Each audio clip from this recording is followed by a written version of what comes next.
এখানকার বিগত কয়েকদিন আগে যে বন্যা হলো আর কি, গোটা গ্রামটাই জলের তলে ছিল। তারপর থেকে আমাদের স্থানীয় প্রশাসন এবং সদর বিডিও মিহির কর্মকার সাহেব যেভাবে উদ্যোগ নিয়েছেন, তাতে আগামীতে বাচ্চা কাচ্চা পড়ার ক্ষেত্রে উৎসাহী পাবে। কারণ এই আইসিডিএস সেন্টারে বিডিও নিজের হাতে ধরে ধরে শেখাচ্ছে বাচ্চাদেরকে, যে পড়াশোনা শেখাচ্ছে। আর এতে বাচ্চারা আগামীতে উৎসাহ পেয়ে আগামীতে পড়াশোনার ক্ষেত্রে অগ্রগতি হবে।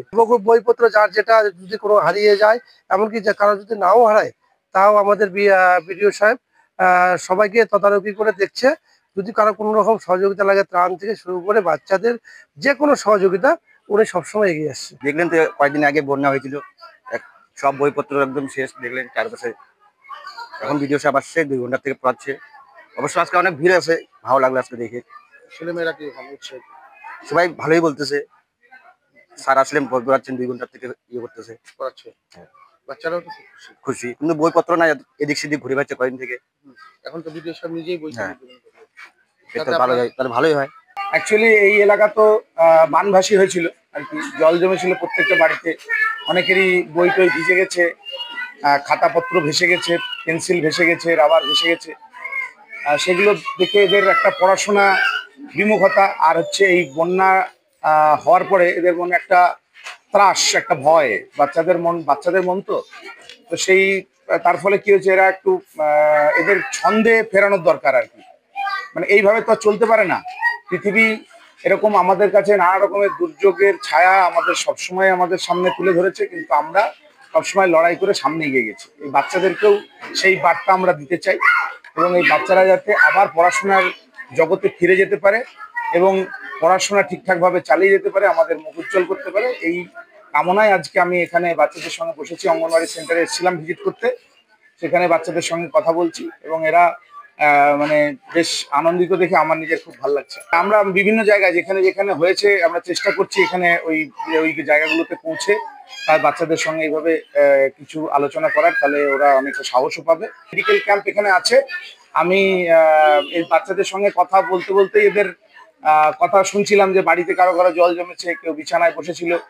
এইসব কথা আলোচনার মাধ্যমে ওরা ওদের যে অসুবিধার দিকগুলো, ভয়ের দিকগুলো আমাদের সামনে তুলে ধরছে, এবং এই থেকেই ওদের আস্তে আস্তে আমরা ভয় কাটিয়ে তুলব। আমি আইডি পাচ্ছি নেট তোলা কখন থেকে নিয়ে বড় কেলা খাই দেয় গান বাজায় তাই না। কি ক্ষতি হয়েছে তোমার? বইপত্র হারাই গেছে বন্যার জলে। আজকে তো মাস্টার মশাই এসেছিল, ভিডিও সাহেব পড়ালো, কেমন লাগলো? এই কয়দিন পড়াশোনা করছো, এখন থেকে পড়বা? আমাদের বাড়িঘর ভেসে গেছে, ভেসে গেছে, আর বই খাতা ভেসে গেছে। বাচ্চাগুলা বই পড়তে পারছে না 7 দিন থেকে। আজকে তো ভিডিও সাহেব নিজে পড়ালেন মাস্টার মশাইয়ের মতন। হ্যাঁ, ভালো লাগছে। কি মনে হচ্ছে? ভালো লাগছে, ভালো হয়েছে। বাচ্চাগুলা আগ্রহটা হয়েছে পড়াশোনার। আগ্রহ বাড়লো? হ্যাঁ, বাড়লো। কি মনে হচ্ছে ওরা আবার পড়াশোনা শিখতে পারবে? হ্যাঁ, পারবে। চেষ্টা যদি করেন তাহলে পারবে ওরা পড়াশোনা করতে। বইপত্র তো দেবে বললো। হ্যাঁ, দিলে একটু ভালো হয় বাচ্চাগুলো।